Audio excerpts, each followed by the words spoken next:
Hi all, ಇದು Friday mini vlog. ನನ್ನ ಮಗಳು ನೂಡಲ್ಸ್ ಮಾಡಿಕೊಡು ಅಂತ ಕೇಳ್ತಿದ್ಲು. ಹಾಗಾಗಿ ಮನೆಯಲ್ಲಿ ಹೋಟೆಲ್ ಸ್ಟೈಲ್ ಮಸಾಲ ಮ್ಯಾಗಿನ ಮಾಡೋಣ ಅಂತ ಮಾಡ್ಕೊಳ್ತಾ ಇದ್ದೀನಿ.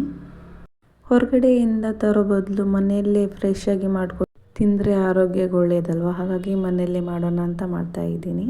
ನಾನಿಲ್ಲಿ ಮಿಕ್ಸ್ ತರಕಾರಿನ ಕಟ್ ಮಾಡ್ಕೊಳ್ತಾ ಇದ್ದೀನಿ. ಕ್ಯಾರೆಟ್ ಮತ್ತು ಬೀನ್ಸ್ನ ಉದ್ದುದ್ದಾಗಿ ಕಟ್ ಮಾಡಿಕೊಂಡು ಬೇಯಿಸ್ಲಿಕ್ಕೆ ಇಡ್ತಾ ಇದ್ದೀನಿ. ಸ್ವಲ್ಪ ಗರಿ ಗರಿ ಆಗೋ ಹಾಗೆ ಬೇಯಿಸ್ಕೋಬೇಕು. ಮತ್ತು ನಾನು ಇನ್ನೊಂದು ಕಡೆ 2 ಕಪ್ ಆಗೋಷ್ಟು ನೀರು ಹಾಕಿ ಅದಕ್ಕೆ ಮ್ಯಾಗಿ ಮಸಾಲ ಹಾಕಿ, ಗರಂ ಮಸಾಲ, 1/4 ಟೀ ಸ್ಪೂನ್ ಖಾರದ ಪುಡಿ ಹಾಕಿ ಎಲ್ಲನೂ ಮಿಕ್ಸ್ ಮಾಡಿ ಸ್ವಲ್ಪ ಉಪ್ಪು ಹಾಕಿ ಕುದಿಲಿಕ್ಕೆ ಇಡ್ತಿದ್ದೀನಿ. ನೀರು ಕುದಿಯೋಕ್ಕೆ ಸ್ಟಾರ್ಟ್ ಆದಮೇಲೆ ಮ್ಯಾಗಿ ಹಾಕಿ ಅದಕ್ಕೆ ಮಿಕ್ಸ್ ಮಾಡಿ ಸ್ವಲ್ಪ ಹೊತ್ತು 5ರಿಂದ 6 ನಿಮಿಷ ಬೇಯಿಸ್ಕೋಬೇಕು. ಮತ್ತೊಂದು ಕಡೆ ಕಡಾಯಿನ ಇಟ್ಟು ಅದಕ್ಕೆ ಸ್ವಲ್ಪ ಎಣ್ಣೆ ಹಾಕಿ 1 ಮೀಡಿಯಮ್ ಸೈಜ್ ಈರುಳ್ಳಿ ಕಟ್ ಮಾಡಿ ಹಾಕೊಂಡಿದ್ದೀನಿ. ಮತ್ತು 1 ಕ್ಯಾಪ್ಸಿಕಮ್ ಕಟ್ ಮಾಡಿ ಹಾಕ್ಕೊಂಡಿದ್ದೀನಿ.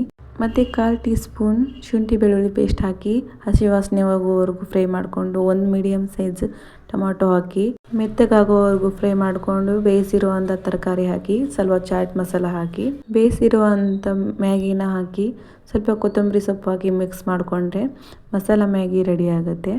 ತುಂಬಾ ರುಚಿಯಾಗಿರುತ್ತೆ. ನೀವು ಒಂದ್ಸಲ ಮನೇಲಿ ಟ್ರೈ ಮಾಡಿ ನೋಡಿ. ಈ ಮಿನಿ ವ್ಲಾಗ್ ಇಷ್ಟ ಆಗಿದ್ರೆ ಪ್ಲೀಸ್ ಒಂದು ಲೈಕ್ ಮಾಡಿ, ಹಾಗೆ ನನ್ನ ಚಾನಲ್ನ ಸಪೋರ್ಟ್ ಮಾಡಿ.